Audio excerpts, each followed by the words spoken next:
Hello' everyone, আজি ৰাতিপুৱাই মুগাৰ সাজ এযোৰ পিন্ধি ঢকুৱাখানলৈ বুলি ওলালোঁ। আচলতে ঢকুৱাখানলৈ কিয় ওলাইছোঁ বহুতে হয়তো জানেই। যিহেতু ঢকুৱাখানাৰ মৌগুলি চাপৰিত ফাট বিহু অনুষ্ঠিত হৈ আছে, আমি সকলোৱে তালৈ বুলিয়ে ওলালোঁ। ওচৰতে যদিও এবাৰো যোৱা হোৱা নাই, সেয়েহে ভাবিলোঁ এইবাৰ গৈ আহোঁ। এইফালে আমি আহি ফাট বিহু পাই গ'লোহি। যিহেতু সেইদিনা বহুত গৰম পৰিছিল, সেয়েহে তেতিয়া একো বিশেষ হোৱা নাছিলে। সেয়েহে আমি ভাবিলোঁ মুগাৰ কাপোৰ অলপ চাওঁ বুলি এইফালে আহিলোঁ বজাৰত।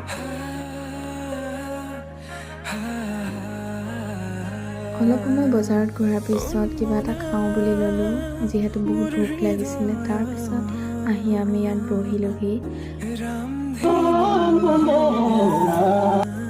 এনেদৰে বিহু চাই মেলি বহু সময় আমি পাৰ কৰিলোঁ। এইফালে মানুহৰ সংখ্যাও বহুত বাঢ়ি আহিছে, যিহেতু গধূলি 8 ফেব্ৰুৱাৰী লোকৰ বিহু আছিল, তাকে চাই মেলি